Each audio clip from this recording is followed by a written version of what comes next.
Praise the lord. ప్రియమైన సహోదరి సహోదరులందరికీ mirror of Christ తరపు నుంచి శుభాలు.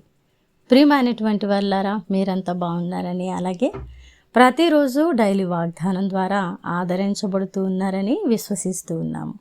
విన్న వాక్యాలను తప్పకుండా షేర్ చేయండి. అలాగే పరిచర్య బహుభారం కలిగి ఉన్నది, సహకరించండి. మరి ఈరోజు దేవుడు మనతో మాట్లాడుతూ ఉన్న బలమైన వాగ్దానాన్ని ధ్యానం చేసి మన జీవితంలో పెట్టుకొని ఫలించే వారముగా ఉందాం. కీర్తనల గ్రంథము 34వ అధ్యాయము 4వ వచనము. నేను యెహోవా యొద్ద విచారణ చేయగా ఆయన నాకు ఉత్తరం ఇచ్చెను. నాకు కలిగిన భయముల అన్నిటిలో నుండి ఆయన నన్ను తప్పించెను. దేవుని నామానికి మహిమ కలుగునుగాక. ప్రియ సహోదరి సహోదరుడా, ఇక్కడ అద్భుతమైన వాగ్దానాన్ని మనం చూస్తూ ఉన్నాం. అదేంటంటే, నాకు కలిగిన భయముల అన్నిటిలో నుండి దేవుడు నన్ను తప్పించాడు, నన్ను విడిపించాడు అనేటువంటి బలమైన విశ్వాసం ఇక్కడ భక్తుడు వ్యక్తం చేస్తూ ఉన్నాడు. అయితే అదే సందర్భంలో అతను పొందుకున్న మేలు కంటే ముందు తాను ఎలాగున దేవుని యొద్ద గోజాడాడో, ఎలాగున దేవుని యొద్ద విచారణ చేశాడో కూడా ఇక్కడ స్పష్టంగా మాట్లాడుతూ ఉన్నాడు. నేను యెహోవా యొద్ద విచారణ చేయగా ఆయన నాకు ఉత్తరం ఇచ్చెను. దేవుని నామానికి మహిమ కలుగునుగాక.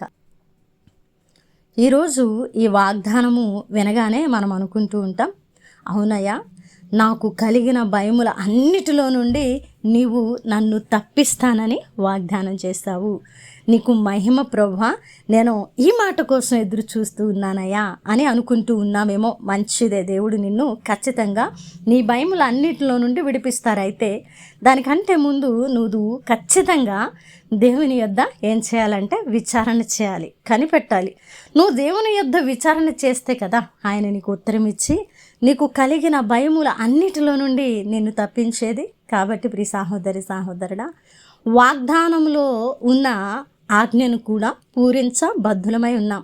అలాగునే 5వ వచనం గనక మనము చూస్తే, వారు ఆయన తట్టు చూడగా వారికి వెలుగు కలిగెను, వారి ముఖములు ఎన్నడూ లజ్జింపకపోవును అనే మాటను చూస్తున్నాం. ప్రియమైనటువంటి వాళ్ళారా, నిజంగా ఆయన తట్టు చూస్తే మనకు చీకటిలో కూడా, చీకటి పరిస్థితుల్లో కూడా, అంధకారపు దిక్కుతోచని భయంకరమైన పరిస్థితుల్లో కూడా మనకు ఖచ్చితంగా వెలుగు కలుగుతుందండి.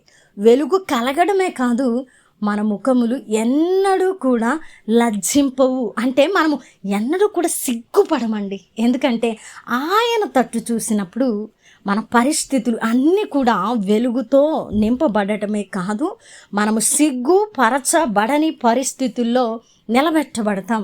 అందుకే భక్తుడు బలమైన విశ్వాసాన్ని వ్యక్తం చేస్తూ ఉన్నాడు. నేను యెహోవా యొద్ద విచారణ చేస్తే ఆయన నాకు ఉత్తరం ఇచ్చి నాకు కలిగిన భయముల అన్నిటిలో నుంచి నన్ను విడిపించి, మరి నేను ఆయన తట్టు చూసినప్పుడు నాకు వెలుగు కలిగి నేను ఎన్నడూ లజ్జింపని పరిస్థితులు నా జీవితంలోకి వచ్చాయి. ఎంత మంచి మాట.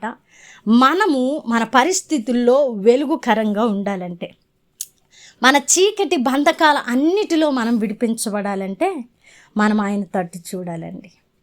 ఆయన తట్టు చూడడమే కాదు, ఆయన మీద ఆధారపడాలి. మనము ఆయన యందు కనిపెట్టుకునే వారంగా ఉండాలి. ఉన్నప్పుడు మనము ఖచ్చితంగా మన శ్రమల అన్నిటిలో నుంచి, మన భయముల అన్నిటిలో నుంచి ఆయన మనల్ని తప్పిస్తాడు. వాగ్దానం చేసిన దేవుడు నమ్మదగిన దేవుడు. వాగ్దానాన్ని స్వతంత్రించుకోవాలనే ఆశ నీకుంటే వాగ్దానంలో ఇవ్వబడిన ప్రతి ఆజ్ఞను పూరించబద్ధులమై ఉన్నామండి. ఇక్కడ ఎలాంటి మ్యాజిక్లు జిమ్మిక్కులు కూడా పని చేయవు. దేవుడు చెప్పింది చెప్పినట్లుగా చేసుకుంటూ పోతే దాని ఫలాన్ని మనం ఖచ్చితంగా చూస్తాం, అనుభవిస్తాం. మన ద్వారా దేవుని నామము మహిమపరచబడతా ఉంది. దేవునికి మహిమ కలుగునుగాక. వినవాక్యము ఫలింపు కొరకు ప్రార్థన చేద్దాం. పరిశుద్ధుడా, ప్రేమ కలిగిన తండ్రి, అద్భుతమైన వాక్కు చేత మాతో మాట్లాడినందుకు వందనాలు అయ్యా. ఈరోజు చాలామంది ఎన్నో భయాల్లో ఉన్నారు ప్రభువా. ఆ భయాలన్నిటిలోంచి మీరు విడిపించాలని ఆశపడుతున్నారు. మీరు విడిపిస్తానని వాగ్దానం చేశారు. అయితే నాయన మేము విడిపించబడ్డానికి, ఆజ్ఞలు పూరించడానికి, నీ యొద్ద విచారణ చేయడానికి, అయా నీవు ఉత్తరం ఇచ్చేటువంటి ప్రార్థన చేయడానికి, నీ వైపు చూసి వెలుగును పొందుకోవడానికి, మేము సిగ్గుపరచబడని భక్తి చేయడానికి మాకు మొదటిగా జ్ఞానాన్ని, వివేకాన్ని, విశ్వాసాన్ని, నిరీక్షణను అనుగ్రహించమని ఎవరైతే ఈ మాటలు అర్థం చేసుకున్నారో, మీ దగ్గర కనిపెట్టడానికి ఇష్టపడుతూ ఉన్నారో వారి పట్ల ఈ వాగ్దానాన్ని నెరవేర్చి మీ నామాన్ని మహింపరచుకోండి. చేసిన ప్రార్థనకు జవాబిచ్చారని నమ్ముతూ ఈ ప్రార్థన నజరేయుడైన యేసుక్రీస్తు నామమున సమర్పించి అడిగి వేడుకుంటున్నాము తండ్రి, ఆమేన్. ప్రియమైన దేవుని బిడ్డలారా, వినవాక్యాన్ని తప్పకుండా షేర్ చేయండి, సహకరించండి. దేవుని చిత్తమైతే మరలా కలుసుకుందాం. దేవుడు మిమ్మల్ని దీవించును గాక. ఆమేన్.